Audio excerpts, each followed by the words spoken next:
T H E ಎಂಬ ಆರ್ಟಿಕಲ್ನ ಉಚ್ಚಾರಣೆ. T H E ದಾನ ದೀನ ಏನಿದ್ರ ಉಚ್ಚಾರ? ದ ಹೇಳ್ತಾರ, ದಿ ಹೇಳ್ತಾರ, ಏನು ಹೇಳ್ತಾರೆ? ಇದು ಒಂದು ಆರ್ಟಿಕಲ್. ಆರ್ಟಿಕಲ್ ಅಂದರೆ ಉಪಪದ, ಬಹಳ ಮುಖ್ಯವಾದ ಉಪಪದ ಇದು, ದ ಅಥವಾ ದಿ. ಇದರ ಉಚ್ಚಾರಣೆ ಹೇಗೆ ಆಗ್ತದೆ ಅಂತ ನೋಡೋಣ. ಮುಂದಿನ ಪದ ಸ್ವರದಿಂದ ಪ್ರಾರಂಭವಾದಾಗ ದಿ ಎಂದು ಉಚ್ಚರಿಸಬೇಕು. ಸ್ವರದಿಂದ ಅಂದರೆ ಇಂಗ್ಲೀಷ್ನ ಸ್ವರಾಕ್ಷರಗಳು ಯಾವುವು? A E I O U. U ಅಂದರೆ ಉಚ್ಚಾರ ಉ ಆಗಿರಬೇಕು. ಎ ಇ ಐ ಒ ಉ ಇವು ಇಂಗ್ಲೀಷ್ನ ಸ್ವರಾಕ್ಷರಗಳು. ಸ್ವರಾಕ್ಷರಗಳು ಅಂದರೆ ಉಚ್ಚಾರ ಸ್ವರದಿಂದಲೇ ಆಗ್ತವೆ, ಹೆಚ್ಚು ಕಡಿಮೆ. ಎರಡನ್ನು ಸೇರಿಸಿ ಅಂದರೆ ಸ್ವರೋಚ್ಚಾರ ಮತ್ತು ಸ್ವರಾಕ್ಷರ ಎರಡನ್ನು ಸೇರಿಸಿ ಆ ಉಚ್ಚಾರ, ಸ್ವರದ ಉಚ್ಚಾರ ಬಂದರೆ ಅದರ ಎದುರಿಗೆ ದಾದ ಉಚ್ಚಾರ ಏನಾಗ್ತದೆ? ದಿ ಆಗ್ತದೆ. ದಿ ಹೇಗೆ ನೋಡಿ. The apple. ಇಲ್ಲಿ ಎ ಅನ್ನುವುದು ಸ್ವರದಿಂದ ಉಚ್ಚಾರವಾಗ್ತದೆ, ಆದ ಕಾರಣ ಇದು ದಿ ಆ್ಯಪಲ್. The elephant. ಇಲ್ಲಿ ಇ ಅನ್ನುವುದು ಸ್ವರದಿಂದ ಉಚ್ಚಾರ ಆಗ್ತದೆ, ಆ ಕಾರಣ ಇದು the elephant. The eyes cream. ಇಲ್ಲಿ ಐ ಅನ್ನುವುದು ಸ್ವರದಿಂದ ಉಚ್ಚಾರವಾಗ್ತದೆ, ಆದ ಕಾರಣ the eyes cream. The orange. ಇಲ್ಲಿ ಓ ಅನ್ನುವುದು ಸ್ವರದಿಂದ ಉಚ್ಚಾರವಾಗ್ತದೆ, ಆದ ಕಾರಣ ದಿ ಆರೆಂಜ್. ದಿ ಅಂಬ್ರಿಲ್ಲಾ. ಇಲ್ಲಿ ಯು ಅನ್ನುವುದು ಸ್ವರದಿಂದ ಉಚ್ಚಾರವಾಗ್ತದೆ, ಆದ ಕಾರಣ ದಿ ಅಂಬ್ರೆಲ್ಲಾ. ಸೊ ಅಂಬ್ರೆಲ್ಲಾ ಅಂದಾಗ ಇಲ್ಲಿ ಅಕ್ಷರ ಏನುಂಟು? ಯು ಉಂಟು, ಬಟ್ ಉಚ್ಚಾರ ಏನಿದೆ? ಆ ಇದೆ, ಆದ ಕಾರಣ ಇದು ಸ್ವರೋಚ್ಚಾರ, ಹಾಗಾಗಿ ಇದು ದಿ ಅಂಬ್ರೆಲ್ಲಾ ಆಗ್ತದೆ. The H O U R. ಇಲ್ಲಿ ದಿ ಯಾಕೆ ಬಂದಿದೆ? ಎಚ್ ಅನ್ನೋದು ವ್ಯಂಜನಾಕ್ಷರ. The H O U R ಅಂದರೆ ದಿ ಅವರ್. ಇಲ್ಲಿ ಎಚ್ ಸೈಲೆಂಟ್ ಆಗಿದೆ, ಎಚ್ ಸೈಲೆಂಟ್ ಆಗಿದೆ, ಹಾಗಾಗಿ ಇದು ಸ್ವರದ ಧ್ವನಿಯಿಂದಲೇ ಆರಂಭವಾಗುತ್ತದೆ. ಸ್ವರದ ಧ್ವನಿ ಅಂದರೆ ಎಚ್ ಸೈಲೆಂಟ್ ಇರುವ ಕಾರಣ ಓ ಯು ಆರ್ ಇದರ ಉಚ್ಚಾರ ಅಷ್ಟೇ ಆಗ್ತದೆ, ಅಂದರೆ ಇದು ಅವರ್ ಆಗ್ತದೆ. ಅವರ್, ಹವರ್ ಅಲ್ಲ, ಅವರ್ ಆಗ್ತದೆ.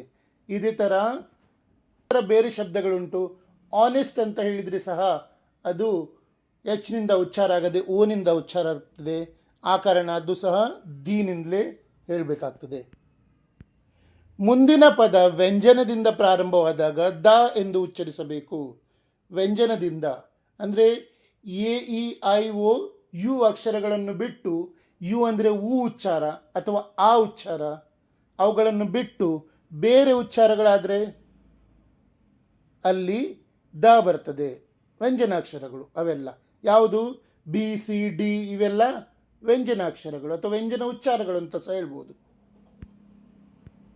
ಉದಾಹರಣೆಗೆ ದ ಕಾರ್, ಸಿ ಅನ್ನೋದು ವ್ಯಂಜನ ಉಚ್ಚಾರ.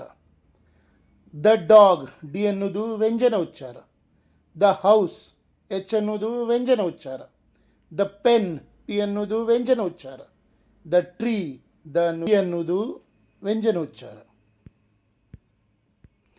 ದ ಯೂನಿವರ್ಸಿಟಿ, ಇಲ್ಲಿ ಮೊದಲ ಅಕ್ಷರ ಯು ಆಗಿದ್ದರೂ ಅದರ ಧ್ವನಿ ಸಹ ಯು ಅಂದರೆ ವ್ಯಂಜನದಿಂದ ಆರಂಭವಾಗುತ್ತದೆ, ಆ ಕಾರಣ ಇದು ದ ಯೂನಿವರ್ಸಿಟಿ.